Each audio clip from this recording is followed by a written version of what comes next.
sampah sembarangan. Udah tahu sampah biang masalah, buang sampah pada tempatnya lah. Iya ya, kalau bukan kita siapa lagi? Ayo kita buat Jakarta jadi bersih.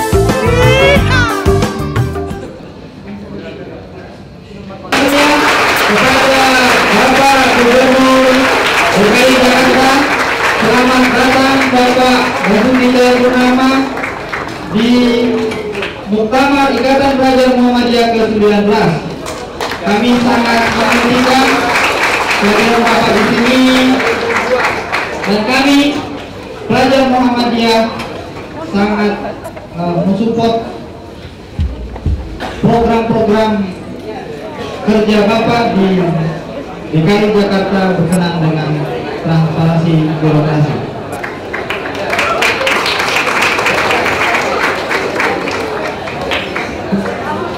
Kali ini kita berikan tepuk tangan yang meriah kepada Bapak Gubernur.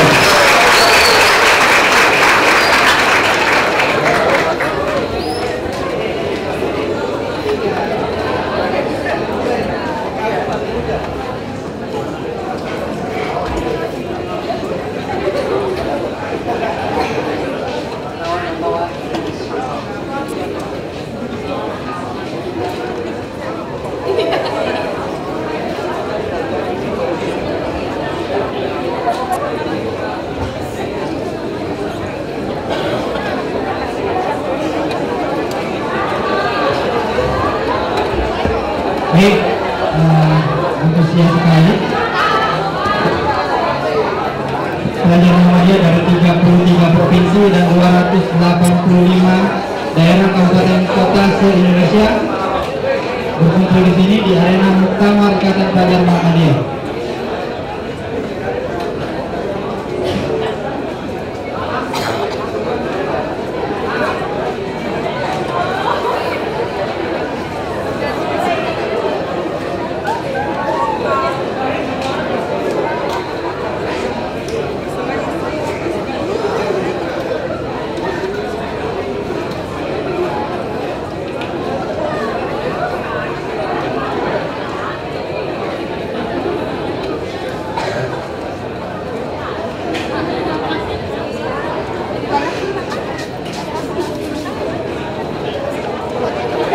Yang mengenal masker pelangi.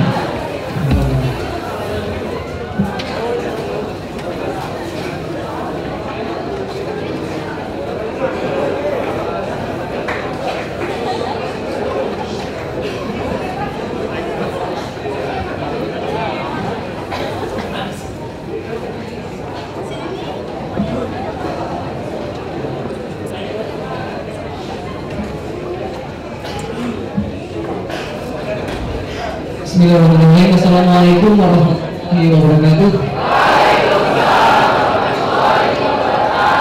Alhamdulillah, nahmaduhu wa nasta'inuhu wa nastaghfiruh. Wa na'udzu billahi min shururi anfusina wa min sayyiati a'malina, may yahdihillahu fala mudilla lahu wa may yudlil fala hadiya lahu. Amma ba'd. Yang saya hormati Bapak Ahok, Gubernur DKI Jakarta yang sudah ada di tengah-tengah kita. Tepuk tangan dulu, Pak. Kemudian ada Profesor Suyatno, Rektor Universitas Muhammadiyah Profesor Dr. Hamka. Sebelah kanan saya adinda yang saya cinta dan banggakan, Cida Afif. Biasanya moderator mengenalkan pembicara, dan setelah pembicara yang sudah terkenal, baik saya memperkenalkan diri saya dulu. Tadi pagi sebenarnya waktu pembukaan sudah mengenalkan nama saya. Nama saya Raja Dwi Antoni. Saya mantan Ketua Umum PP URM tahun 2000-2002. Minggu lalu kami live di TV Muhammadiyah dengan Mas Cida Afif, dan beliau meminta saya untuk memoderatori Pak Ahok, dan saya katakan bahwa saya bersedia karena dua alasan. Pertama, saya ingin menjalin hubungan silaturahmi kembali dengan adik-adik, terutama setelah hampir 5 tahun saya studi di Australia, jadi baru kembali ke Indonesia. Mungkin dengan hadir teman-teman sekalian saya bisa kembali menjalin hubungan silaturahmi yang lebih dekat lagi. Yang kedua, karena saya memoderaturi seorang yang sangat spesial, yaitu Pak Ahok. Pak Ahok ini bagi saya spesial karena dia adalah sedikit dari politisi atau birokrat yang unik gitu ya. Langka, tapi tidak mau diawetkan. Jadi beliau ini cukup unik. Adik kalian bisa melihat bagaimana penampilan beliau di TV belak-belakan, ya. Dan saya kira PWM DKI yang sempat audiensi dengan Pak Ahok berapa saat katakan bahwa Pak Ahok ini tak Islami dalam pengertian dia melaksanakan nilai kita amanah, transparan, akuntabel, dan itulah saya kira kenapa mungkin aku bisa bercerita kenapa ini diundang secara aktif memberikan pembukaan terhadap materi-materi utama yang akan kita selenggarakan. Kalau jadi beliau tidak mau ceramah, tapi minta pertanyaan dulu adik-adik sekalian. Jadi siapa yang nanti bertanya kemudian baru Ahok. Beliau ini sangat irit berbicara, yang penting bekerja, kira-kira demikian. Agak-agak mirip dengan prinsip Muhammadiyah kira-kira. Karena itu Ahok katanya prinsip Muhammadiyah adalah sedikit bicara banyak kerja. Nah ini Pak Ahok adalah kader Muhammadiyah. Setelah kita bertandingkan. Oke, oleh karena itu saya minta 3 pertanyaan terlebih dahulu. Silakan pertanyaan apa saja. Dan kalau pengalaman saya dari PPILM dulu, anak IP itu berdasarkan dari pertanyaannya pasti kritis. Nah gitu. Oke, 3 pertanyaan. Silakan. 1, 2 di depan dan 3 di depan ya. Silakan ada mic, kasih yang belakang dulu terus depan dan 3.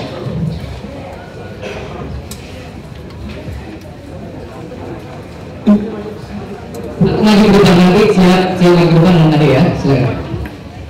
Perkenalkan diri dan dari daerah mana?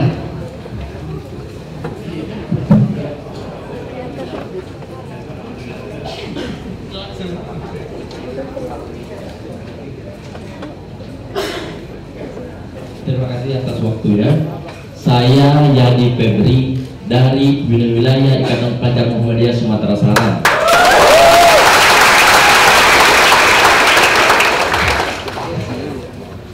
Untuk Pak Ahok ini bukan orang yang asing. Saya sudah lama kenal, kenalnya lewat TV gitu. Kalau bukan yang ingin saya tanyakan di sini, Pak, IPM adalah selaku organisasi pemuda terbaik saat ini. Masanya jelas di berbagai provinsi, gitu, sampai lebih dari 270 kabupaten kota di Indonesia itu ada pimpinan daerahnya, gitu. Nah, Bapak adalah seorang politisi, seorang pemimpin di ibu kota ini. Baik menurut Bapak, dari pemerintahan dari presiden sampai kecamatan itu perlu dikontrol untuk mencapai Indonesia yang hebat, Indonesia yang berkualitas. Dibutuhkan pemimpin yang bersih, pemimpin yang berintegritas. Menurut Bapak, apa peran dan fungsi IPM sebagai organisasi pemuda terbaik di Indonesia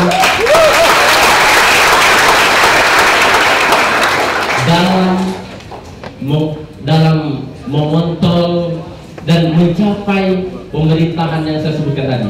Mungkin itu saja, Pak. Terima kasih. Terima dari Sumatera Selatan. Itu kalau berikutnya saya itu tadi ya dari Yogyakarta kemudian matinya. Assalamualaikum warahmatullahi wabarakatuh. Nama saya Nur Cahli Hermawan, dari saya pimpinan daerah Ikatan Pelajar Muhammadiyah Kabupaten Kulon Progo, daerah istimewa Yogyakarta. Di sini saya akan bertanya, seperti yang sudah dikatakan sebelumnya tadi, bahwa Ikatan Pelajar Muhammadiyah di Indonesia banyak sekali, dari pimpinan daerahnya saja sudah 250-an. Nah, yang menjadi pertanyaan saya, banyak pimpinan daerah mungkin yang tidak kami kenal atau tidak semua orang tahu. Ada mungkin pimpinan daerah yang mungkin posisinya tidak hijau, mungkin ada yang posisinya merah dan kuning. Artinya untuk hidup ada yang susah, ada yang mudah. Nah, yang ingin saya tanyakan, banyak juga pimpinan daerah atau pimpinan wilayah bahkan yang mungkin dalam hidup mungkin hanya apa ya, untuk sah-sah saja, untuk sebuah upacara biasa. Jadi tidak melakukan sesuatu itu hanya untuk sah-sah saja, seperti yang penting jalan. Ini kayak gitu. Nah, mungkin saya yang ditanyakan adalah solusi dari Pak Ahok sendiri sebagai wakil gubernur DKI.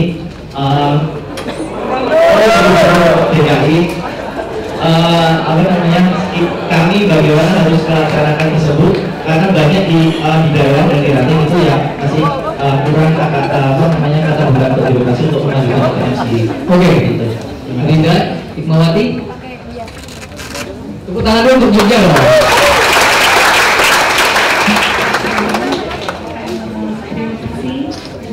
Diberikan kesempatan pertanyaan. Saya bertanya Pak, dari apa ya, saya Kari Wahyuni dari utusan dari IPM Banten.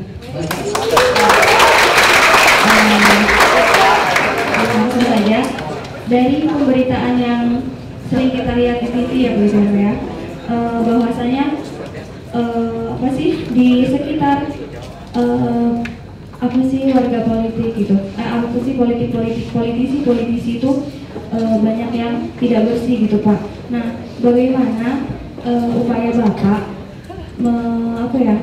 merangkul pelajar sekalian di sini untuk tidak anti kepada politik seperti itu Pak? Karena yang saya ketahui di daerah saya sendiri, pelajar sendiri itu menjauhi politik gitu Pak. Nah, yang selanjutnya itu dalam ketika kita berorganisasi ataupun berpolitik, kita bermain jujur gitu Pak. Tapi kan itu banyak yang tidak menyenanginya gitu, contohnya seperti kita dibilang jaim lah apa gitu. Nah, itu menerapkan hal-hal yang baik dalam berpolitik itu seperti apa gitu Pak. Terima kasih.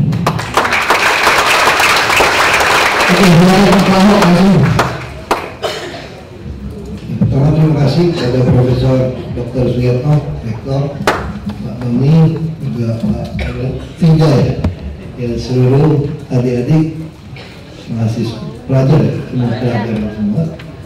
Assalamualaikum warahmatullahi wabarakatuh. Ini saya baru satu. Ini memang sebetulnya pertanyaan hampir mirip. Sama seperti saya juga sama. Saya dulu juga berpikir anti politik sebetulnya. Malah ini masih lumayan masuk organisasi IPM kan. Saya dulu OSIS aja nggak mau masuk. Pramuka juga nggak mau ikut. Semua saya anggap hal-hal benar. Yang penting dagang aja. Yang penting ada duit ya nggak? Pusing. Ya, katanya masuk juga pusing kan. Tadi bilang kita baik juga dibilang jaim. Kita baik juga dikerjain. Kolongan semua.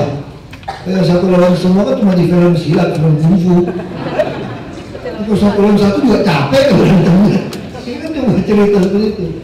Nah, padahal kita tahu sejarah seluruh dunia, bahkan kita paling dekat tidak tahu kayak Sumpah Pemuda segala macam, itu kan jelas anak muda yang punya ide. Yang masuk pendiri Muhammadiyah, gagasan, semua pasti lebih cemerlang. Negara ini juga waktu Bung Karno juga semua kan memang anak muda dikumpul di sini. Tapi tiba-tiba kita merasa gak ada guna. Bahkan tadi IPM gitu hebat seluruh Indonesia, fungsinya apa gitu? Tiba-tiba kita jadi bingung kan. Apa kita lihat banyak sekali aktivis begitu masuk ke dalam, tiba-tiba larut juga. Nah, kalau ditanya sama saya gimana caranya? Itu tadi solusinya apa? Nah, solusinya ya saya suka juga hadir kalau ada waktu ya seperti ini. Saya kenapa hadir ke sini? Tujuan saya itu mau memprovokasi anak-anak dan adik-adik. Anak-anak pendidikan. Saya mau memprovokasi sebetulnya. Memprovokasi apa? Untuk masuk ke politik. Itu yang ada dalam pikiran saya ketika saya lagi putus asa, lagi kesal. Kita mau nolong orang miskin nggak bisa.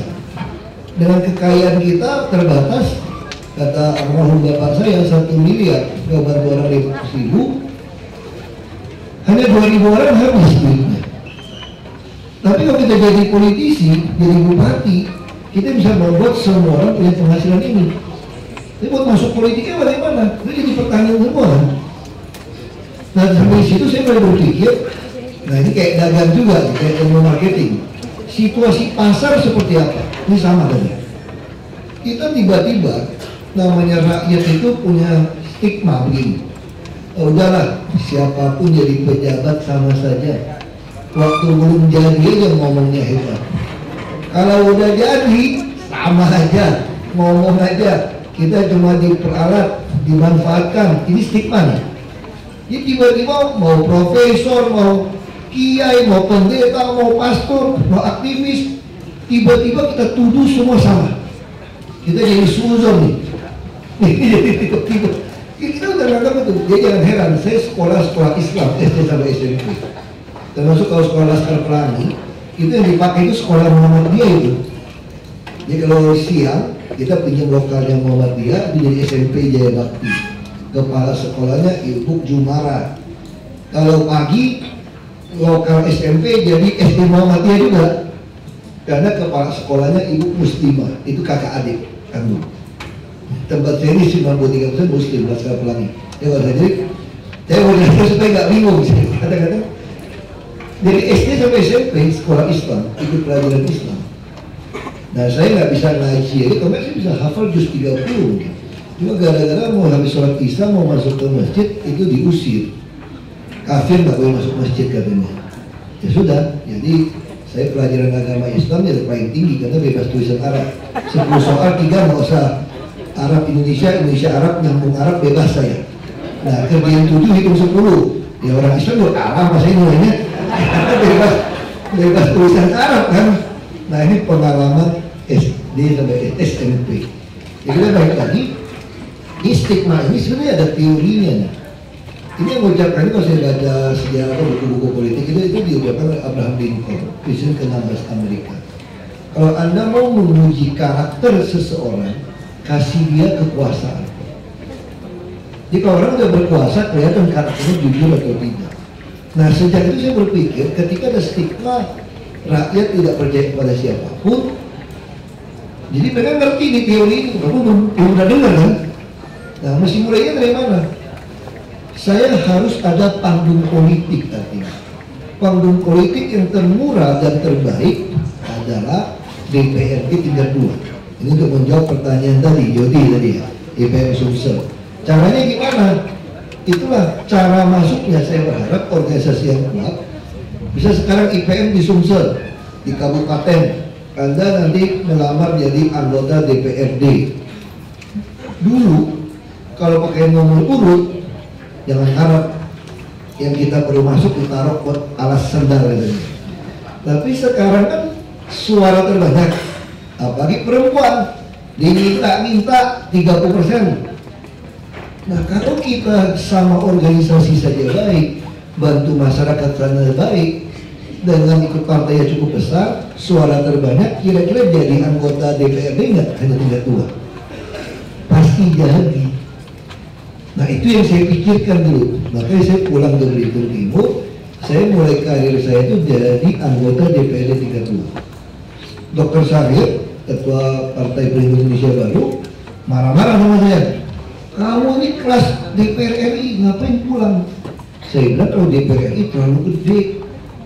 Orang nggak tahu, kalau di kampung saya, masa sih nggak ada yang pilih saya? Ada juga, 300-an aja yang pilih. Karena suara terbanyak, ya jadilah anggota DPRD. Nah di sini teori ini baru mulai. Ketika jadi anggota DPRD, apa pikiran warga Belitung Timur, rakyat umumnya? Ah udahlah, siapapun jadi DPRD sama saja. Ntar juga SPPD fiktif, studi banding, kagak rapat, nilai proyek. Itu pikiran, karena begitu stigmanya. Nah kita bisa masuk, kita tunjukkan kita tidak. Itu yang saya lakukan selama 7 bulan saja sebetulnya. Dan tempat saya lebih susah, 93% Muslim. Dan kursi DPRD 55% dikuasai fraksi Partai Bulan Bintang. 55%. Basisnya Yusril, Mensesnek, Muslimnya 93%. Orang Tionghoa mungkin kira-kira 6% lebih kira-kira itu ya. Kristennya berapa? 0,7 ya masalah kira-kira gitu. Di gereja itu kira-kira hanya 70 orang, itu pun kakek saya, om saya, tante dari pihak ibu. Nah saya udah turunan Tionghoa, Kristen lagi. Kalau Islam masih lumayan kan, keliling masjid juga lumayan, pemilihnya sholat subuh pagi keliling-keliling masih bisa kenal orang. Karena gereja juga sekeliling kita. Sepupu saya malah bilang ini, kurang ajar nih. Ketemu di bupati ya, siapa mau pilih kamu? Loh kenapa? Ini abang sepupu saya nih. Kamu udah pinter, galak lah. Kita nggak bisa main, repot. Kalau ada pejabat yang jujur-jujur lah, repot. Dikasih duit kagak mau, digertak digalak katanya. Dibodohin, sudah korupsi, anggaran kita buka 7 bulan. Mereka langsung bilang, jadi bupati kami saja. Saya mana bisa, nggak ada duitnya, nggak perlu duit.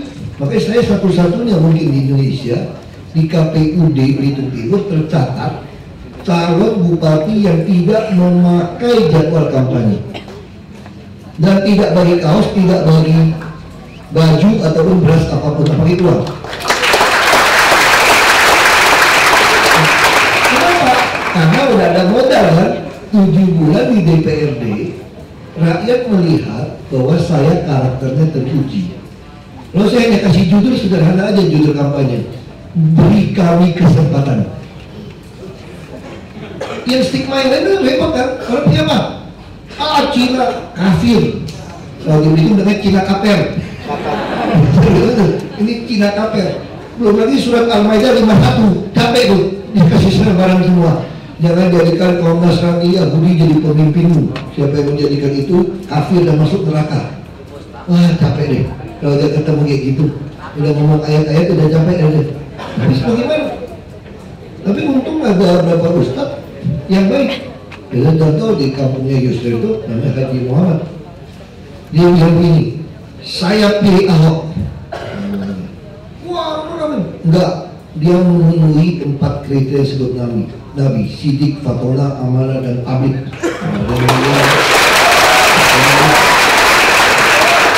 Hanya dia belum dapat hidayah. Itu aja masalahnya. Tapi dia memenuhi sekarang. Gimana? Pilih yang sudah dapat hidayah, kelakuannya kafir, atau pilih yang memenuhi syarat ini tapi belum dapat hidayah. Mengingat ini katanya umat Islam lebih maju, mari kita doakan. Jadi kalau ada acara Islam lihat segala macam, si Ahok kita undang ke masjid biar dengerin tausiah. Ya gimana mau dapat hidayah dengan tausiahnya nggak boleh, gimana tuh? Akhirnya kampung itu menang kita. Jadi si bupati kalau kampung itu menang, seluruh Belitung selesai. Ini contoh menarik. Dari 5 pasang saya dapat 37,12%. Pada waktu itu syaratnya 25%. Nah jadilah bupati. Nah begitu jadi bupati, apa yang saya lakukan? Kamu kan cuma seremonial keluar kota enggak? Saya hampir nggak pernah keluar kota. Dari jam 7 pagi ya di kantor, semua orang tahu sampai malam kerja. Tapi yang saya kasih jaminan apa? Tugasnya gampang kok jadi pejabat sebetulnya. Kalau jadi pejabat visinya cuma satu, membuat penuh apa? Penuh otak, perut, dan dompet warga. Hanya itu aja. Itu cuma itu. Otak penuh, berarti dari sisi rohani, sekolah, seni, bahagia dipenuhi. Perut penuh udah tahu dong, sehat, makanya banyak kan, bisa penuh duit. Dompet penuh, nggak usah ajarin, berduit, punya duit. Tugas kita cuma itu sebetulnya. Nah ini yang kita lakukan. Saya hanya 16 bulan jadi bupati sebetulnya. Cuma gara-gara pengen kasih pensiun pertama supaya orang-orang miskin ini punya 5.000 uang jajan. Nah ini butuh provinsi, minta gubernur dan orangnya nih. Syaratnya saya harus berhenti, ya berhenti saya. Demi mewujudkan itu, orang bilang saya goblok. Nah ini yang perlu. Tadi kan tanya sama saya, caranya gimana nih? Ipremo yang modal.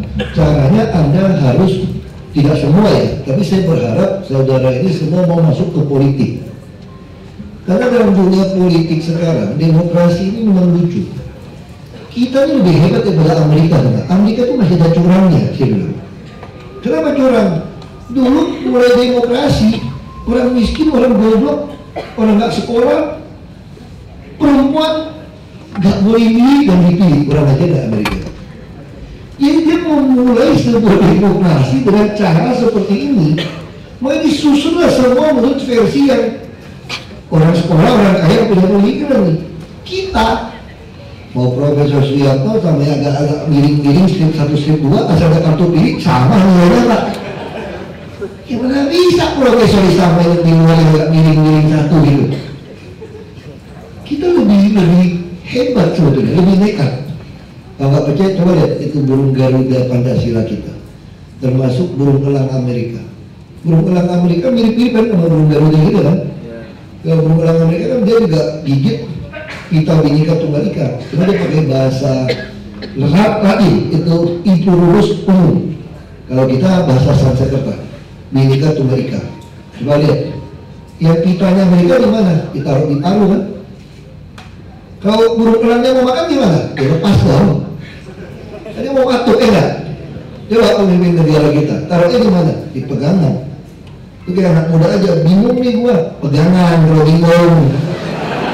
Nah, jadi burung Garuda Pancasila kita kalau tanpa pita Bhinneka Tunggal Ika goyang ini burung ini, bingung ini. Pancasila semua goyang.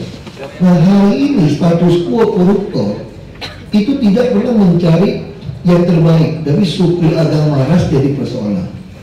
Kalau ada seorang Ustadz Muhammad yang kampanye, ada Pak Haji Anhar yang kampanye buat saya, banyak teman-teman muslim di Belitung kampanye buat saya, itu susah ngelawan sebuah persepsi namanya turunan Cina, ini di kampung ngomongnya Cina ini. Itu dan otaknya mau cuan aja, nggak peduli rakyat. Itu persepsi ini. Padahal bapak saya ini tukang nyumbang masjid, untungnya dia ketolong. Enggak, dia beda, lihat bapaknya tuh sering sumbang masjid apa. Itu bapaknya, dia beda. Pasti dia mau bisnis tuh, macam-macam nih. Tapi kalau ada yang ngomong seperti itu, kasih saya kesempatan. Belitung Timur menjadi kabupaten pertama di seluruh Indonesia yang ada jaminan BPJS Kesehatan tahun 2005. Nah, kenapa kita di Jakarta? Saya pengalaman BPJS Kesehatan. Nah, saya juga masuk ke DPR RI kan memperjuangkan BPJS Kesehatan ini. BPJS termasuk dari SPSN Undang-Undang 40 tahun 2004. Jadi itu langkah-langkah kita. Kita harus berani masuk ke demokrasi kita. Kalau orang baik, orang idealis tidak mau masuk, maka negara ini, DPRD kita yang buat ngawas kepala daerah kita diduduki yang tidak idealis. Nah, pertanyaan sulit tadi, bagaimana bisa masuk jadi kepala daerah? Ini yang saya selalu kalah berdebat sama mahasiswa. Bapak boleh jujur, tapi kalau mau jadi kepala daerah kan mesti lewat partai Pak, maupun ada pemilihan yang lewat independen. Nah, saya susah jawab karena stigma kita semua partai pasti minta duit untuk pencalonan, makanya kembalikan modal. Tapi akhirnya bersyukur saya nggak tahu ikhlas atau tidak ikhlas, saya tidak tahu Gerindra manggil saya nih Jokowi tanpa bayar, asal siapa orang katanya. Kenapa? Karena Gerindra cuma 7 kursi menyalonin. Kalau diumumkan saya dipecat dari Golkar DPR RI. Nah, cerita kenapa saya masuk Golkar? Begitu saya dicurangin jadi gubernur, orang Bangka Belitung bilang, Bapak masuk DPR RI dulu 2012 baru kembali jadi gubernur. Daripada parkir nggak jadi siapa-siapa. Kan Bapak yang ngajarin orang miskin nggak bisa lawan orang kaya nggak bisa nantang pejabat. Nah, Bapak kalau mau lawan kami, Bapak jadi pejabat dulu. Sekarang yang punya kesempatan jadi pejabat kan 2009. Nah, jadi masuk partai mana ya?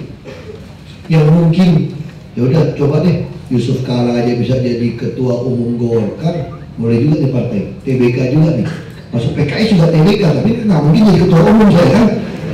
Jadi ya sudah, ya pilih. Kalau Pak Tifatul ngajak saya loh untuk caleg DPR RI dari Bangka Belitung, karena mereka yakin ada teman-teman ini. Kalau kamu wakil PKS baru top hop. Nah, ini mah isengin dulu.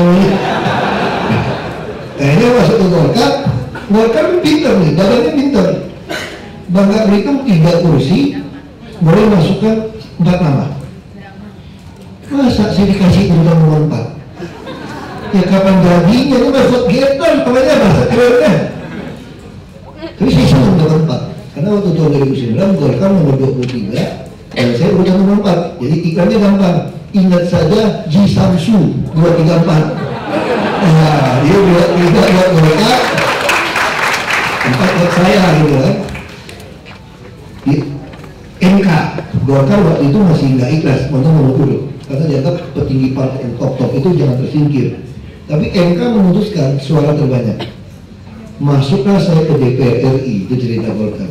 Jadi nasib saya ini sudah apa ya? Orang Jawa bilang ketiban puluh mulut sudah.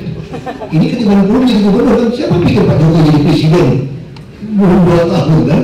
Ya ketiban puluh. Maka Haji Nurul mau lawan Haji Pulung repot ya. Pulung kan? Karena susah.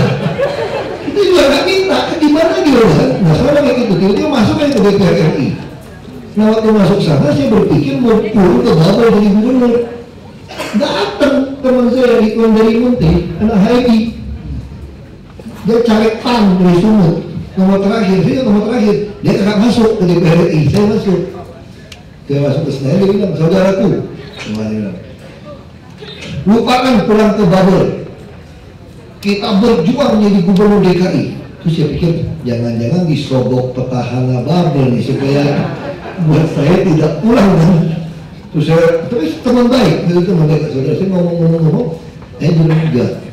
Pemikiran besar saudaraku itu harus di Jakarta.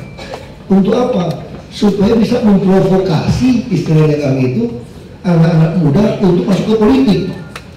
Kalau di Bangka Belitung kita jadi gubernur, jadi bupati, nggak ada yang tahu kan saya bikin sistem jaminan kesehatan seluruh rakyat kan tahun 2006 sampai kirim ke Jakarta. Yang pintar kita kirim kuliah, itu ada S3 di Jepang sekarang. Nggak ada yang tahu karena terlalu kecil nggak ada media. Nah negara ini nggak bisa nunggu. Tahun depan saja sudah memasuki AFTA, Kedatangan Bebas Asia Tenggara. 2025 kita akan menerima bonus demografi. Kalau nggak menyiapkan SDM dengan baik, sakit-sakitan tidak sekolah, maka ini akan mengakibatkan kita jadi bangsa yang dijajah nanti. Karena kita nggak siap SDM-nya. Masa depan dunia ini bukan bicara era industrialisasi lagi, ada duit beli mesin. Tapi masa depan dunia ini berbicara produk kreativitas. Orang yang kreatif itu yang unggul. Nah kalau kita tidak terpelajar, tidak sehat, tidak mungkin Anda jadi orang yang unggul atau kreatif. Atau tidak beribadah, bahasa Inggris itu bagus. Kreatif itu dari kreator, sang pencipta, Allah Subhanahu Wa Taala. Nah kalau kita punya hubungan yang baik dengan Tuhan, maka kita ini sebetulnya akhirnya tidak terbatas daya imajinasi kreatifnya kita, karena kita hubungan dengan dia. Jadi sebenarnya kita udah cocok UHAMK segala macam, universitas yang berbasis membawa mahasiswanya mengenal Tuhan, ini akan berbeda. Dan dunia Barat, kalau kita mau bicara jujur dengan dunia Barat, mereka itu hanya sisa budayanya yang mengarah dia kreatif. Tapi dalam kehidupan sehari-hari orang-orangnya sudah banyak yang menjauhkan diri dari Tuhan sebetulnya. Jadi kalau kita bicara secara rohani, ini ada kesempatan bangsa kita yang sangat rohani, sangat baik berhubungan dengan Tuhan. Nah hanya tinggal menyiapkan ini. Nah baik. Nah, jadi saya berharap masuk ke politik, begitu masuk pertama idealisme. Lalu mengatakan tidak ada yang mau mencalonkan Anda, tidak.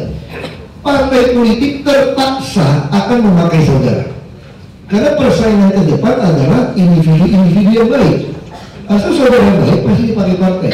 Tapi begitu masuk ke dalam, ini timbul persoalan. Jangan pernah takut kehilangan jabatan. Gimana cara kau jadi presiden dalam? Saya juga diancam. Saya juga dikata-katain di DPR RI, tidak mau terima uang, tidak mau SPP definitif. Ah sok suci lah, nggak percaya kita.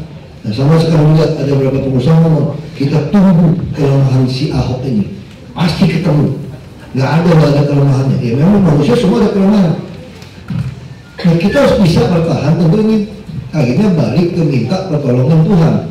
Tapi di dalam hati kita jangan pernah takut kehilangan jabatan. Karena jabatan itu amanah. Kalau kita baca di Ali Imran ya 26 ya, itu jelas banget bahwa kekuasaan itu adalah milik Allah, kepada setiap Allah kasih atau dia ya Allah ya.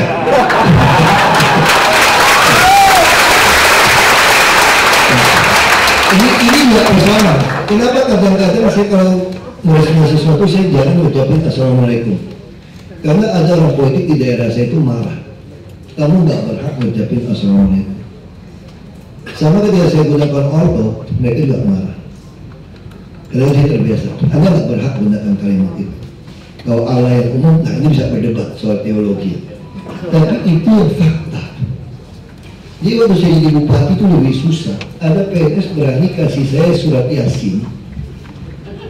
Surat Yasin mana bisa gue baca kalau harus baca? Lo baca nih, gue baca. Mana bisa baca? Makanya jangan jadi bupati kami, berani-berani lu baca. Kalau jadi bupati, baca juga gak bisa. Padahal saya SMP saya cuma hafal 2 kalimat syahadat. Kenapa? Pikir mau menikah sama orang muslim, bohongin KUA cuma itu doang di depan gitu. Karena tanda gak benar. Terus Yasin gak hafal tuh ya. Gak hafal itu aja. Nah ini kita baca suratnya. Nah kita harus berani bertahan. Sekalipun kehilangan jabatan, kita gak peduli. Itu yang kami lakukan di Jakarta. Banyak putusan yang tidak populer itu akhirnya terbengkalai. Ada 16 toleran kota, ada mau normalisasi sungai. Kita kan satu orang satu suara kan, bukan satu profesor 100 suara sama. Jadi buat apa musuhin orang-orang yang melanggar peraturan? Jadi kalau kita tegakkan peraturan, kira-kira dia marah nggak sama kita? Marah. Mau milih kita lagi nggak? Ya. Tapi kalau kita tidak melakukan ini, kita juga melanggar sebuah jabatan. Makanya kami sudah putuskan dengan Pak Jokowi, sekalipun kami tidak terpilih lagi, beliau sih enak pilih presiden, gue lagi nggak ya. Jadi mau pilih enak aja dulu.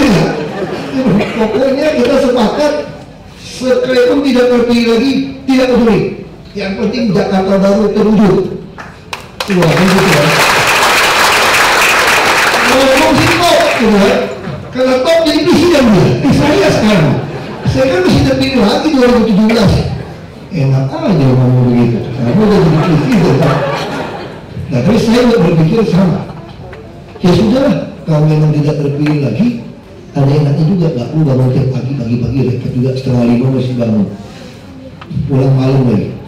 Sabtu Minggu masih bawa pulang PR. Ya ada bagus juga. Toh memang kekuasaan di tangan Tuhan. Ya udah, kita seperti itu. Jadi itu prinsip yang saya harapkan. Ya kita jujur di mana? Pasti kamu tetap laku.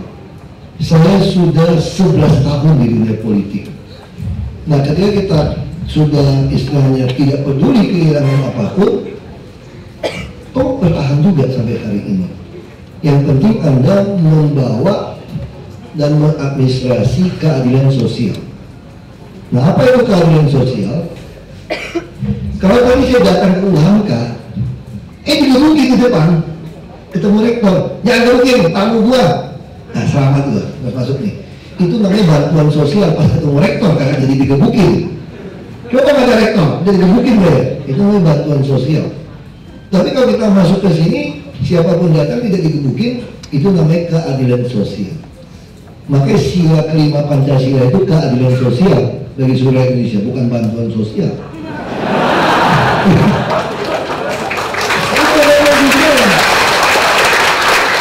Ini mesti jelas gitu.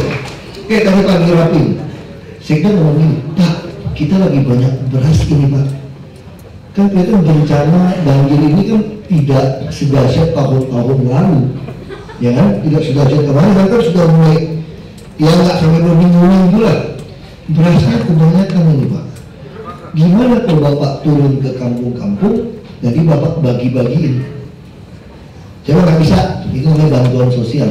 Kalau yang ketemu kita terbagian, dia nggak ketemu gimana? Saya nggak mau. Yang saya mau di wilayah camat harus tahu persis siapa yang butuh beras. di kampungnya. Kita harus jamin dia tiap hari punya beras. Kalau dia susah nggak kerja, itu keadilan sosial.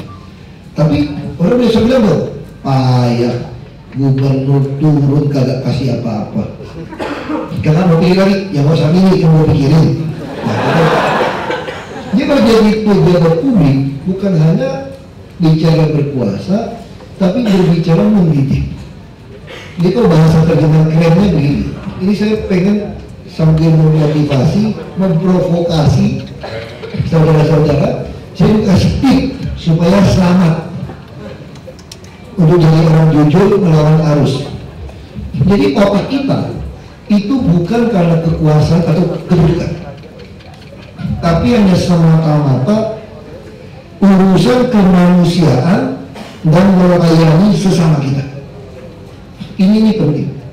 Bahasa Inggrisnya mungkin lebih gampang dihafal. Nah, bahasa Inggris kadang-kadang memang diterjemahnya agak panjang. Jadi not for power and position, but for humanity and service to others. Ini prinsip. Jadi kita punya pegangan prinsip itu. Kita tahu kekuasaan dari Tuhan, kita tahu kita bekerja untuk orang lain, selebihnya kita tidak tahu. Ini takdir. Sekarang dari buat ini ada ancaman kedua. Apa ancaman kedua? Tiba-tiba kita bisa takut gaji kecil ini bos. Ini nanti kalau udah berhenti bagaimana ini gajinya kecil ini? Kita mulai berpikir minimal kalau udah pensiun uang depositonya ya lumayan lah, bunganya saja bisa hidup mewah. Kita akan mulai korupsi. Nah kalau sampai tahap itu kita harus berani berpikir begini. Kita kaya karena kita punya yang kita butuhkan, bukan yang kita inginkan. Nah ini penting. Kalau saudara mau inginkan, orang paling kaya di dunia pun nggak pernah memenuhi semua yang dia inginkan. Kalau aset tidak berwujud, kita ubah menjadi aset berwujud, maka harta karun di dunia ini nggak usah kemana-mana nyarinya. Tahu kemana? Ke kuburan. Karena semua ambisi orang, keinginan orang semua itu sampai meninggal ke kubur di situ. Nah aset tidak berwujud pikiran ini jadikan berwujud. Jadi harta karun ke kuburan itu gali aja tuh. Beda dengan kuburan orang turunan Cina zaman dulu. Emas gioknya dibegok ditaruh dulu di tanah. Makanya zaman itu digali. Kubur nenek saya pun digali, diborongin. Karena orang tahu ada giok emasnya semua ditanam di situ. Ya bukan anak cucu aja ngapain gitu gaya tanam di situ ya. Nah, tapi pemikiran orang kan makin lama makin pintar orang sekarang kan. Nah jadi dunia makin cepat. Jadi syarat itu. Nah yang ketiga sekarang ini masalah. Kalau kekuasaan lewat, duit lewat, sekarang ada masalah nih. Takut mati kita bisa tiba-tiba. Kalau harus pun takut diancam kan. Kau habisin dulu.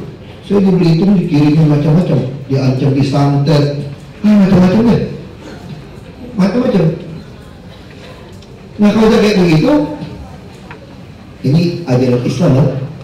Pasrah, berserah diri, itu kan arti Islam.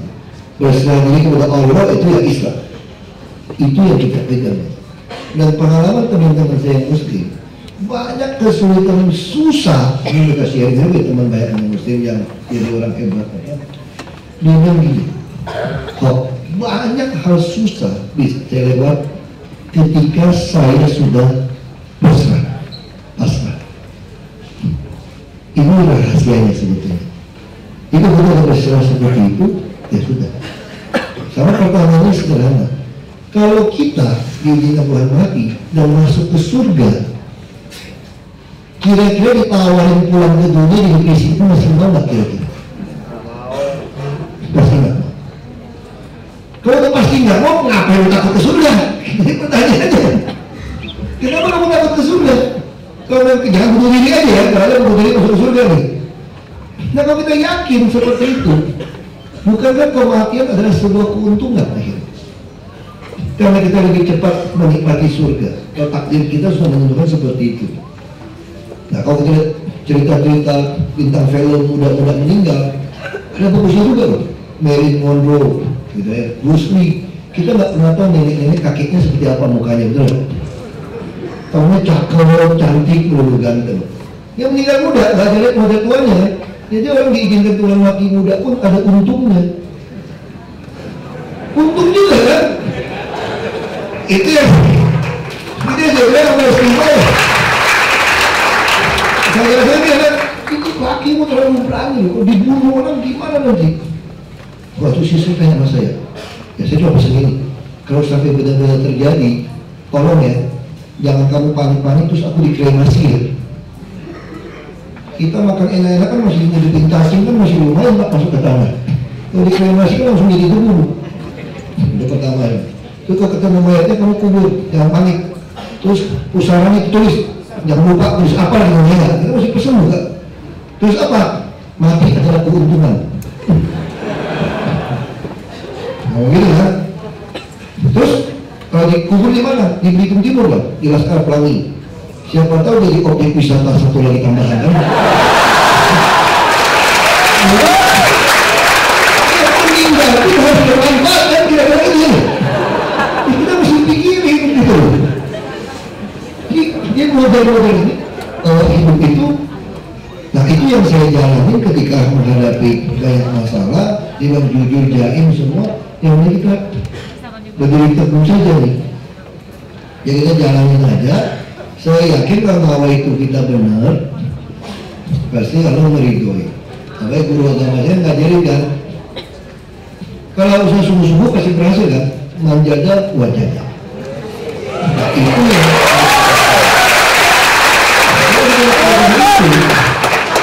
lalu apa yang saya perhatikan kan? Nah ini kira-kira saya kira 3 pertanyaan tadi baru cuma 3. Memang harus panjang jelasinnya, karena terlalu ini juga namanya orang politik. Menurut waktu, supaya banyaknya nggak perlu kesempatan yang banyak. Terima kasih.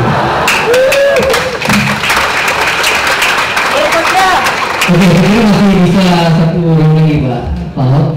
Ini ada yang berita hitam, tapi dari depan yang belakang ini ya. Oh ya, yang paling belakang paling busuk yang gimana? Bukan dari Anda, yang Ya. Makassar, ya 2. Saya pengen berbuat satu lagi yang paling sana, ke sana ya. Oke, pertama di sini tadi maju dulu sekarang, siap-siap maju dulu ya. Yang kedua tadi belakang maju dan ada yang di kiri ya. Nama dan asal dari mana? Terima kasih. Assalamualaikum warahmatullahi wabarakatuh. Nama saya Diana dari IPM Kota Depok.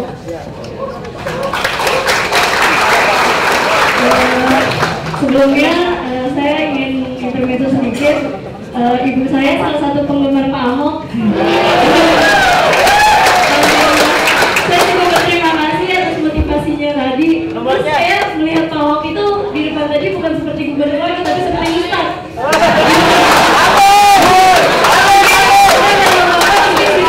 Jadi ustaz Basuki gitu.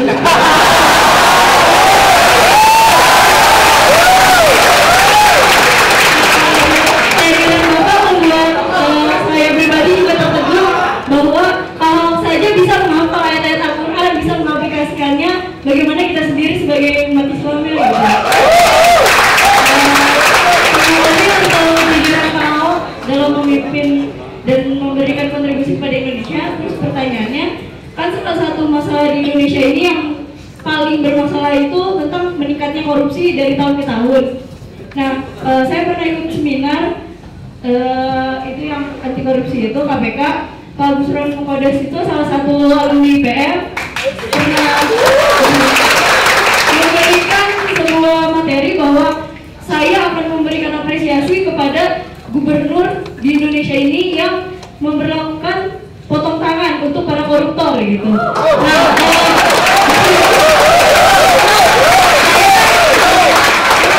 saya pada Bapak, apakah Pak Basuki ini akan menjadi salah satu gubernur itu?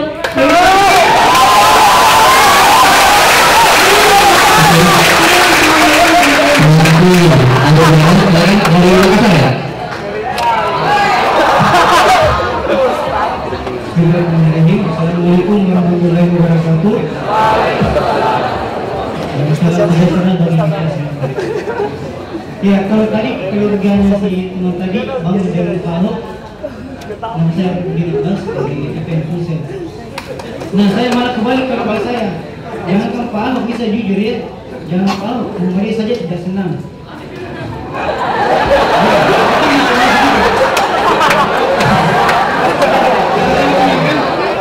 IPM kan adalah organisasi kepemudaan berbasis Islam yang bertujuan untuk mendidik pelajar berilmu, samping dan berakhlak mulia.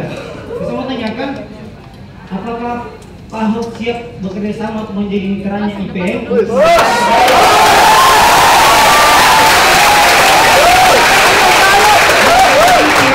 Ya, kami mau mendengar gimana kesiapannya itu untuk mewujudkan pelajar menjadi berilmu, berakhlak dan terampil. Karena saya kira Ahok lebih berakhlak dibandingkan kebanyakan umat.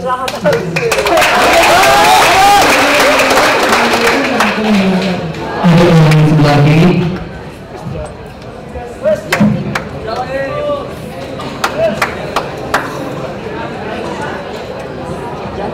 Baik, nama saya Nurul dari Jawa Timur. Begini Pak, kan kita tidak boleh autis ya tentang politik. Nah kemarin itu ada seminar dari kakak Nanda Yakub, seorang Hikmawati juga. Dia begitu girang tentang politik sehingga banyak kecaman-kecaman. Nah pelajar kita perlu berintegritas untuk membuat politik itu baik dan bersih. Nah tetapi ketika kita mempraktekannya itu kita keluhan-keluhan pelajar, masyarakat, opini-opini itu kita kumpulkan. Nah kita kasihkan pada DPRD di daerah saya. Itu bilang gini, loh kamu pelajar, kenapa seperti itu? Kamu belum waktunya seperti itu. Apakah kita pelajar Muhammadiyah, kita pelajar pada umumnya tidak boleh berpolitik. Kita kayak kritik-kritik seperti itu boleh pas lah. Terima kasih. Saya kira saya bisa melihat dua orang habis nanti berbeda Anda satu lagi berboleh. Sebut Sulawesi. Ya. Satu. Kemudian kedua. Ya.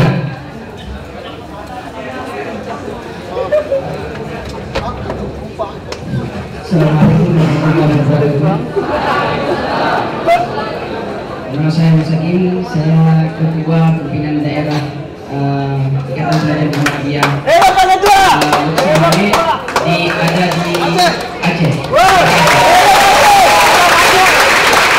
Baik, saya di sini merasa kagum dan juga merasa malu karena saya sendiri adalah orang Islam, istilahnya, tapi pengetahuannya lebih tinggi bapak sendiri yang memang apa kita bilang non Muslim itu. Tapi di sini apa? Saya ingin bertanya kepada bapak bahwa pada hari ini, bahkan pada detik ini, Muhammadiyah khususnya dan juga Ikatan Pelajar Muhammadiyah pada khususnya pada hari ini mendapat nilai terbaik gitu. Bahkan untuk apa kehidupan juga mewujudkan Indonesia ini lebih bagus itu lebih banyak anak orang Muhammadiyah. Bahkan universitas-universitas yang banyak pada hari ini adalah daripada kebanyakan Muhammadiyah. Tapi saya kemarin memang apa maklum baru pertama ke Jakarta. Saya sebenarnya apa ingin melihat bagaimana ya kota Jakarta ini.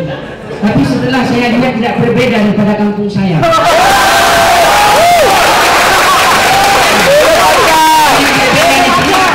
Jakarta ini gedungnya tinggi-tinggi. Tapi kalau apa? Kalau di kampung saya itu di Aceh pada khususnya enggak tinggi gedungnya, tapi masih gedung-gedung gitu.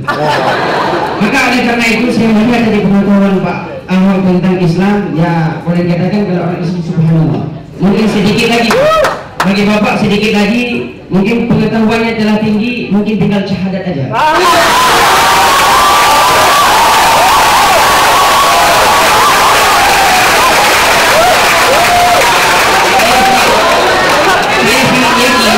Kalau bapak mengucapkan syahadat, mungkin apa? Jangankan untuk menjadi presiden ke depan dan juga mungkin salah satu akan menjadi nanti apanya setelah Pak Din Syafruddin turun mungkin bapak menjadi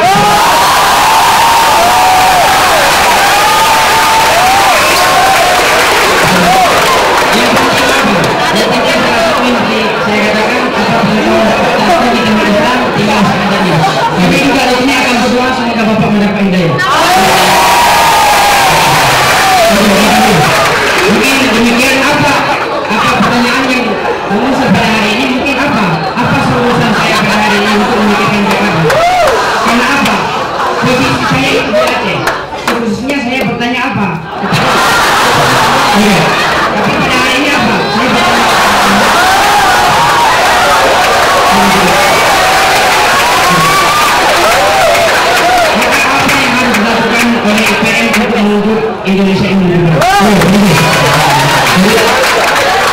Ada yang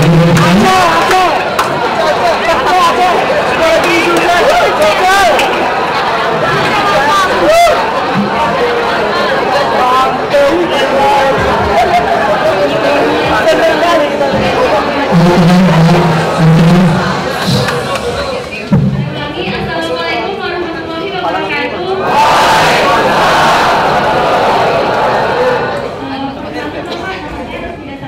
Dari PD IPM Aceh Singkil. Aceh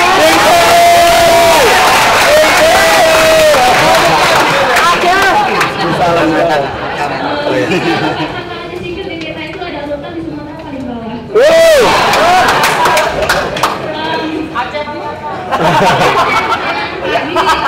Indonesia itu berbicara mengenai politisi, Indonesia itu salah satu bangsa yang dikatakan yang luar biasa hebat. Salah satu hebatnya itu apa?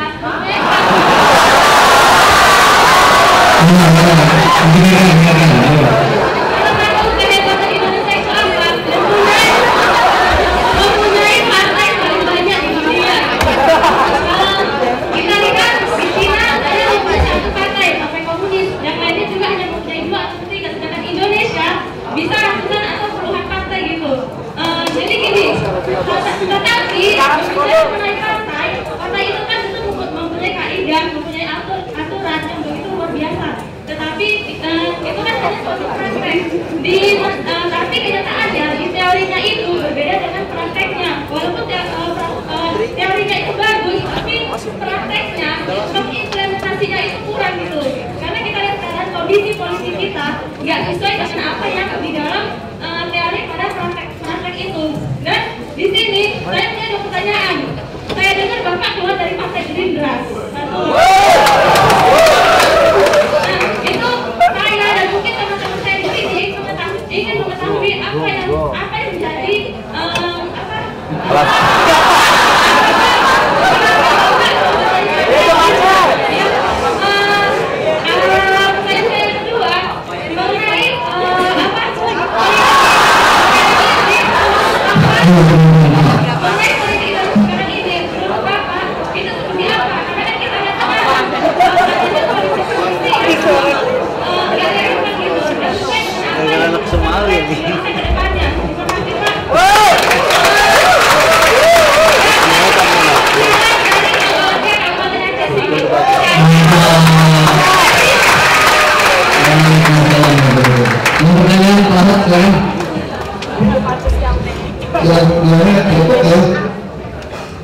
ini memang susah dijawab potong tangan atau apa. Ada yang ngaku mau diganggu Monas juga ada terbukti.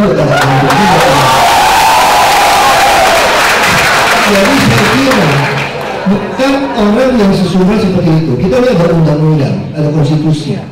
Sebetulnya kita ada undang-undang nomor 7 tahun 2006 hasil ratifikasi konvensi PBB melawan korupsi.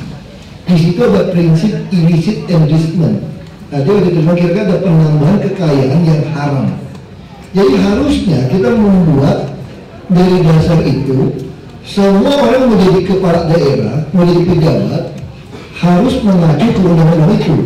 Jadi kalau ditemukan harta saya bertambah tidak sesuai dengan pajak yang saya bayar, nggak bisa saya buktikan dari mana, maka seluruh harta itu disita buat negara dan saya langsung dianggap korupsi. Ini dianggap pencucian uang. Nah sampai hari ini nggak pernah berani jalankan ini. Mungkin DPR juga takut kena semua kan. Ini persoalannya. Nah gimana cara mengatasinya? Tentu kita berharap ada presiden. Karena undang-undang kita itu dibuat oleh presiden dan DPR. Dan presiden bisa keluarkan perpu untuk seluruh kepala daerah. Kalau mau jadi kepala daerah harus diperiksa hartanya dari mana. Kalau sekarang kalau di kepala daerah datang KPK cuma nanya begini, karena dasar hukum nggak ada. Benar nggak punya 100 rumah? Benar nggak punya 100 mobil? Ini buktinya. Tapi dia nggak pernah tanya, dapat dari mana lu punya rumah itu banyak? Mobil itu banyak? Nggak pernah. Itu persoalan kita. Jadi untuk mengatasinya bagaimana? Tentu saya katakan kita mau tidak mau harus mendorong banyak anak-anak baik menguasai DPR. Dia mau masuk ke DPR, mulai dulu di DPRD, tingkat 2, tingkat 1, terus naik. Menguasai kepala daerah. Nah, gimana kerjasama dengan dorong ini? Ya saya, ini sudah bagian dari kita mitra kerjasama untuk memprovokasi saudara kan? Nah, apa yang kami lakukan di Jakarta? Kami mulai mau melahirkan beasiswa. Kami temukan di Jakarta, itu menakutkan. Usia 16 sampai 18 tahun, ternyata tidak mampu sekolah. Nah, kita hitung begini. Tadi waktu kami masuk, sekolah negeri yang disubsidi, itu dites. Anak yang kaya bisa kursus, makanannya enak. Kalau dites, nilainya pasti logika lebih baik daripada anak yang tidak kursus dan makanannya tidak baik. Walaupun adalah 1-2 yang memang ajaib, dia bisa masuk. Akibatnya tidak mampu sekolah di sekolah swasta yang jauh dan bayar. Itu butuh berapa kira-kira sebulan? Rata-rata 600 sampai 800 ribu satu anak per bulan. Kalau gaji bapaknya atau ibunya yang kerja 1 orang hanya UMP 2,4 juta, punya 2 anak, 3 anak, kira-kira abangnya kakaknya korbanin nggak? Korban. Makanya di Jakarta BSD sampai SMP, SD putus sekolah. Kerja susah di Jakarta, nggak bisa nyangkul, ini jadi masalah. Nah, kami sedang melahirkan beasiswa ini untuk mendorong supaya semua orang mendapatkan pendidikan. Nah, kalau kita balik ke soal kita nggak usah berdebat hadis Nabi Muhammad ini kuat atau lemah, kita nggak usah berdebat. Nggak usah berdebat itu. Tapi kita tahu ada hadis mengatakan tuntutlah ilmu sampai ke negeri Cina. Kita tahu. Nah, waktu saya tanya guru agama saya, apa tafsiran hadis Nabi Muhammad ini? Guru agama saya itu orang Padang, Haji Anwar namanya. Yang meninggal tentu, udah tua, anaknya jadi pejabat, udah pensiun juga di Belitung Timur. Waktu saya di Bupati, anaknya itu saya akan jadi asisten saya, asisten pemerintah. Dia orang Padang. Dia bilang, oh itu artinya sekolah itu sampai ke tempat yang jauh. Kan Cina kan jauh, saya nggak bisa Pak. Kalau umat muslim yang di Cina, kan dekat. Iya kan? Nah, ucapan hadis Nabi Muhammad itu buat versi kita. Kalau versi kita bohong nih hadis ini, dia bilang. Wah, dia pusing, kita mau kayak gini, capek ya. Terus dia bilang, enggak, maksudnya itu ke tempat yang lebih tua budaya Islamnya. Kan kita juga bayangkan Islam kita kan dari perdagangan dari Cina kan, dari Gujarat, Arab yang ada. Saya bilang nggak bisa juga. Kalau budaya Islam paling tua langsung belajar di Arab Saudi, betul-betul kan? Bisa belajar di Cina, nggak cocok. Ya itu pokoknya cita-cita yang usia jauh, udah nggak usah dibahas. Nah, tapi saya memendam ini dari SMP. Saya memendam ini, saya yakin hadis Nabi Muhammad ini pasti ada sesuatu. Nggak mungkin hadis sesuatu dikeluarkan tanpa yang namanya Nabi, pasti semua omongan dia itu berlaku sepanjang zaman. Ini kita tafsirkan. Saya nggak terima. Supaya saya kuliah, saya tanya teman-teman Islam saya, dan saya kuliah banyak teman Islam, nggak ada yang membahaskan jawaban pada saya tafsiran ini. Sampai saya kerja, saya saking pengen tahu hebatnya apa sih Tiongkok, perdagangan itu hebat macam-macam. Lalu saya nonton video filsafat Asia Tiongkok. Di situ disebutkan begini. Kalau bicara pendidikan itu tidak boleh diskriminasi. Ini ajaran Konfusius. Nah, kita balik soal pendidikan, kenapa begitu penting? Kenapa saya bilang KJP kesehatan itu penting. Kita nggak usah diajarin, orang tua suka bilang biar nggak ada duit nggak apa-apa, yang penting sehat. Kira-kira gitu kan? Jual harta habis nggak apa-apa, ini sehat. Udah tahu. Tapi yang orang paling tidak tahu itu rahasia ini. Saya menafsirkan tafsiran hadis Nabi Muhammad buat saya pribadi adalah pendidikan tidak boleh ada pematakan, diskriminasi. Ini diucapkan oleh seorang Konfusius. Lalu kenapa hubungan Nabi Muhammad? Nabi Muhammad sebelum dapat wahyu, dia ini kan dagang, jalur sutra.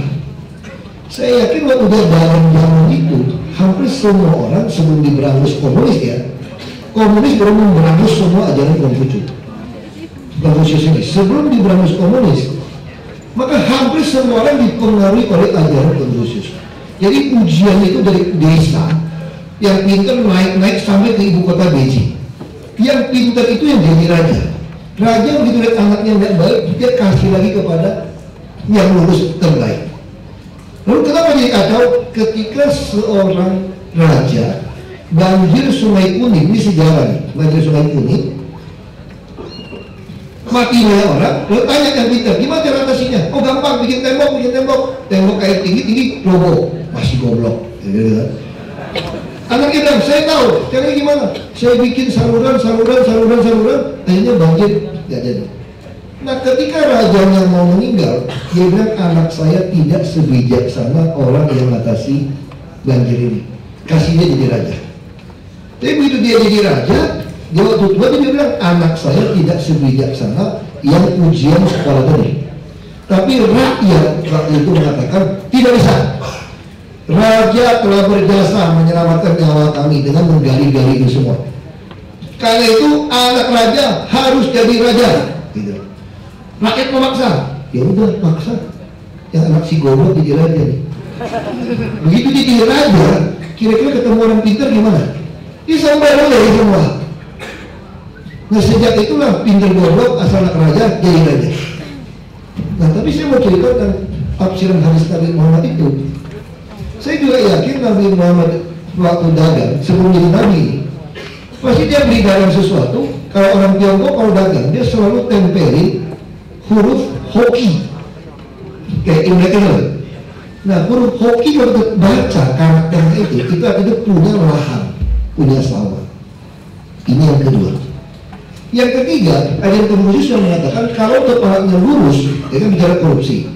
Kalau kepalanya lurus, maka bawahnya tidak berani tidak lurus. Nah ini yang saya tafsirkan dengan hadis Nabi Muhammad. Tuntut ilmu ke negeri Cina adalah 3 hal. Kalau kamu mau berhasil seperti bisa Cina yang bilang berbeda. Pertama, pilih pemimpin yang lurus, maka bawahnya tidak boleh tidak lurus. Karena akar segala masalah itu kan korupsi. Pilih pemimpin yang tidak korupsi. Ini syarat pertama. Yang kedua, kalau rakyat mau sejahtera, kasih dia lahan untuk usaha, maka dia bisa hoki. Yang ketiga adalah kalau bicara pendidikan tidak boleh ada pengotakan, diskriminasi. Nah ini tidak pernah kita jalankan rahasia ini, maka membuat bangsa ini terpuruk. Malaysia menjalankan dengan baik, mengimpor guru-guru kita, mengirim orang-orangnya sampai ke Inggris, ke Eropa, Amerika untuk sekolah yang baik. Nah dia mengerti bicara pendidikan miskin dan kaya harus dikirim. Indonesia yang kaya yang sekolah luar negeri, yang berangkat fakultas terlalu dikit jumlahnya, biasanya terlalu dikit karena pemerintah tidak pernah mengurusi hak belajarnya orang. Jadi ini tafsiran saya waktu saya berpikir. Maka itu yang saya lakukan ketika saya menjadi pejabat. Ini hal yang penting, ada tempat usaha, mereka bangun inkubator PKL itu panjang ceritanya. Ini seperti itu. Ya, gimana kerjasama dengan IPM? Tentu kita harus cari mana ada anak-anak yang sampai putus sekolah karena nggak mampu, nggak boleh dibiarkan. Kalau terlalu lama putus sekolah, udah nggak mau masuk lagi. Yang nggak punya uang mau putus kuliah, nggak mau lagi. Ini sepanjang tahun saya dari pejabat di DKI, dari DPR RI sampai sekarang, saya keluarkan uang menebus ijazah anak tidak mampu bertahan karena nggak bisa bayar banyak. Nah ini harus kerjasama dengan IPM, kasih tahu saya. Kita harus usahakan bantu sekuat kita, semampu kita menyelamatkan ini. Nah itu yang saya berharap kalau ada ijazah nyangkut, mau sekolah lagi kasih tahu saya. Saya usaha bantu semampu saya. Dia pribadi banget, maka kita ciptakanlah kabinet kata pintar yang mau kita arahkan sifatnya seperti beasiswa. Itu seperti itu. Ya. Terus kritik DPRD nggak ngerti deh. Jalanin aja. Yang dari pada DPRD tadi yang bilang, oh di belakangnya, cuekin aja. Asal kita jangan sok pintar. Nah kalau dia ngomongin kita terus, gini aja. Udah dewasa, udah lulus, jadi anggota DPRD, berantem sesama anggota DPRD, sama-sama terhormat. Itu yang saya lakukan. Kalau kita di luar kritik-kritik melulu, seminar melulu ngomong, itu pikirin, cuekin aja. Itu nggak usah ngapa-ngapain. Sama kayak pemain bola kan, Kita main bola kan mereka tengok maju kejar gitu. Terus dia bilang, lu kalau jalan terus lu main lu, terus ada yang ngajarin dia lu.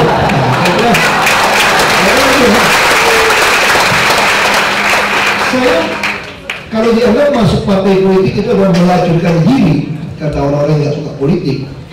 Saya melacurkan diri jadi masuk partai politik itu gara-gara Dr. Sahril ngomong gitu. Kita ini penonton. Lihat itu politisi main bola. Kita ajarin marah sama kita. Lu turun lu mau berani. Lu udah bisa turun, kita buka partai. Bikinlah partai, kita turun. Saya ini partai akal sehat dan rakyat lebih baik kurang sehat katanya waktu itu. Jadi partainya partai narkoba. Karena nggak duit.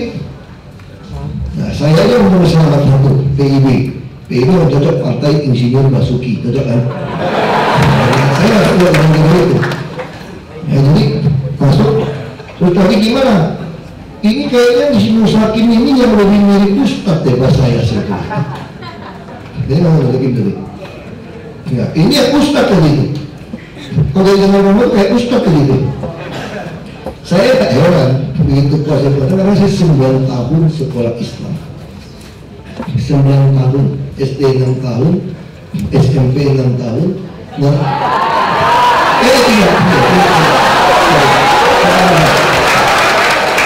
lingkungan saya semua Muslim. Sepupu bapak saya juga ada mu'alaf, sepupu ibu saya juga ada yang mu'alaf. Jadi itu yang saya bilang, ini ucapan tadi kayak Ustadz Musakin tadi sudah saya dengar 3 kali dengar kalimat bukan ketiga masa. Waktu saya mau jadi bupati Belitung Timur, ada yang senior datang sama saya begitu, kamu udah komplit, nggak ada tanding deh kamu deh, sama calon yang lain nggak ada tanding deh, cuma satu kurangnya kamu, apa? Belum ucapin 2 kalimat syahadat. Nah, gitu, oke. Jadi kita mualafkan, kamu pasti terpilih 70-80% jadi bupati, merem. Terus saya bilang sahabatnya, bang, saya bilang, abang bilang saya bagus segala macam, karena saya nggak berani jual agama, bang. Kalau kita nggak dapat hidayah, Abu Thalib pamannya Nabi Muhammad mau meninggal suruh ucapin syahadat, sampai nangis Nabi Muhammad, tetap lewat. Makanya turunlah wahyu mengatakan hidayah adalah milikku Muhammad, bukan milikku.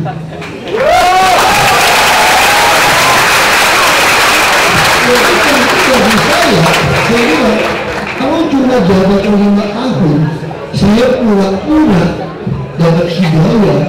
Kayak teman saya udah begitu tuh, coba depan kamu jaga-jaga kalimat syahadat, habis itu malam minggu udah pergi berburu babi kurang aja.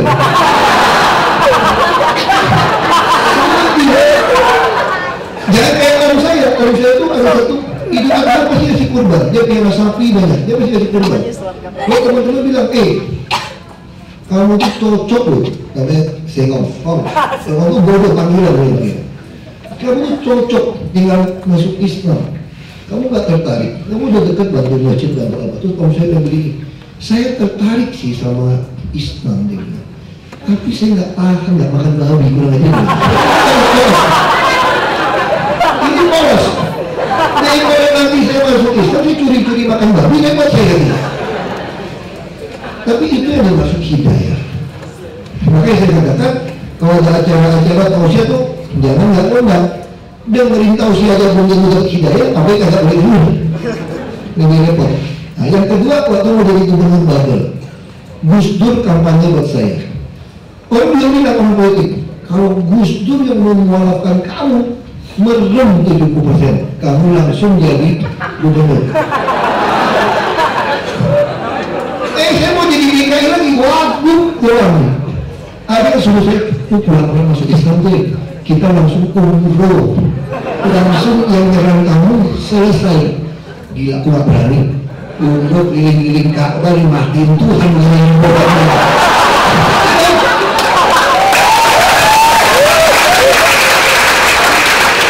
Jadi Tuhannya Tuhan bohong-bohongan ya.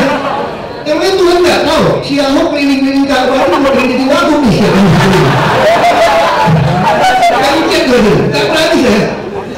Kita siapin, nanti kita ekspor nunggu kan umroh udah dimualafkan. Nah kali sorry deh. Jadi ini juga saya nggak berani jadi presiden, boleh jadi ketua umum Muhammadiyah jadi. Kita nggak berani deh, udah harus jahat yang benar ini, nggak berani kita. Ya, gimana IPM akan untuk Indonesia lebih baik? Anak-anak IPM harus berani jadi pahlawan-pahlawan masa kini. Yang namanya pahlawan itu adalah orang yang berani melawan arus, melawan stigma-stigma. Ketika semua orang mengatakan siapapun jadi pejabat pasti korup, pasti brengsek, kita tunjukin kagak, gitu. Mati berdiri dan dia kita harus hidup, dia kita harus bertahan. Kita harus berani pasang seperti itu. Itu yang bapak saya bilang sama saya. Kalau kamu suka berantem sama pejabat, bangkrut tuh pabrikmu harus beragak tidak bangkrut. Kenapa Pak? Dia yang pengen kamu bangkrut, stres. Dia kira mati itu kan belum gitu. Jadi kalau jangan melawan, pasang. Bapak saya bilang makan cabai garam pun kalau di kampung gitu, nggak ada duit, masih panas cabai garam pun. Kita harus bertahan, ya. Ini terakhir jawaban yang susah ya. Praktek terus di Gerindra gimana? Karena Gerindra menyatakan dia bilang begini, ini orang yang sama saya. Pak Ahok kalau calon kembali 2017 pasti tidak terpilih, karena Pak Ahok orang turunan dan non Muslim. Tapi koalisi Merah Putih sudah sepakat DKI adalah milik Gerindra, dipilih oleh DPRD, pasti Pak Ahok akan diusulkan terpilih oleh DPRD. Saya bilang tidak. Saya mengkhianati nurani saya ketika rakyat boleh memilih seperti hadiskan di umat untuk negeri kita. Kalau kamu pilih yang pemimpinnya lurus, bawahnya tidak lurus, itu keyakinan saya yang bisa membawa orang punya lahan pertanian, punya lahan usaha, yang bisa membuat pendidikan tidak ada diskriminasi. Bagaimana balikin ke DPRD? Nggak mungkin bisa pilih yang lurus. DPRD kita nggak yakin dia lurus. Mereka bilang tidak. Jadi partai, saya ketua DPP harus menjalankan amanat partai secara ADRT. Daripada saya tidak udah baik, saya keluar dengan segala risiko. Makanya diserang habis. Saya tidak peduli. Ini prinsip. Gak bisa kita toleransi prinsip kalau kepalanya lurus, bahwa yang lain tidak lurus. Politik saat ini seperti apa? Penuh kemunafikan dan menjual agama. Ini yang paling berbahaya. Negara-negara di dunia, kenapa negara Romawi begitu hebat hancur? Justru ketika rajanya yang kafir tiba-tiba menjadi Kristen, lalu dia memaksa seorang menjadi pejabat di kerajaan harus Kristen. Disitulah terjadi orang kafir pura-pura jadi Kristen. Nah, sama seperti saya. Kalau Anda mensyaratkan ketua umum Muhammadiyah, kalau Anda mensyaratkan jadi presiden harus Islam baru Anda pilih, Anda akan mendapatkan seorang presiden Ahok yang mempermalukan Islam karena dia sangat tidak Islam sebetulnya. Itu yang sangat aneh. Itu yang sangat tidak perhatikan. Jadi dunia politik saat ini kita hanya kuliknya ditipu. Ini yang bahaya. Makanya saya katakan tidak bisa. Kalau orang sudah berani pura-pura menipu Tuhan, kamu jangan harap dia bisa Tuhan. Harap dia bisa punya nilai Islami. Jadi seorang yang belum mempunyai hidayah, dia bisa memiliki hidup yang Islami. Jadi kalau seorang pura-pura berhidayah, pasti hidupnya tidak Islami. Saya berani jamin. Ini yang harus kita ingat. Saya kira itu dari saya. Terima kasih buat doanya semua. Memang tausiah ada hidayah menurut Allah. Tadi sudah dengan tausiah dari Aceh. Terima kasih.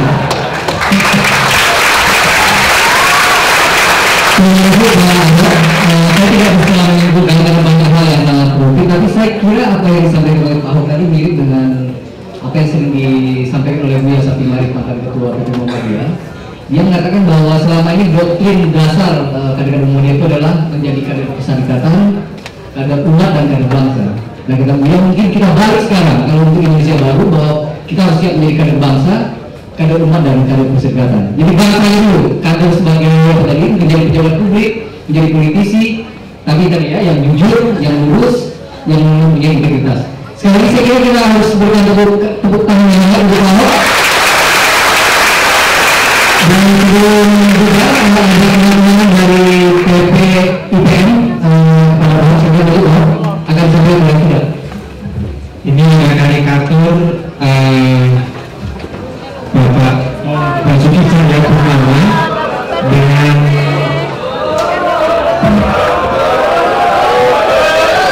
ini ada pesan-pesannya dulu sebelum saya serahkan. Jadi ada karikatur Pak Gubernur dengan IPM ini sebagai tanda bahwasanya IPM bersatu dengan Ahok. Tepuk tangan dong. Nah, harapan yang kedua ini karikatur ini dipajang di rumah Pak Gubernur, rumah pribadi bukan rumah dinas. Nanti kalau melihat gambar ini bahwasanya penanda pesan IPM masih mengajak Pak Gubernur masuk agama Islam. Ya. Silakan. Kita tidak kepada Bapak Ahok. Baik. Terima kasih atas kehadiran Bapak Ahok dalam seminar pada sore hari ini. Terlebih dahulu.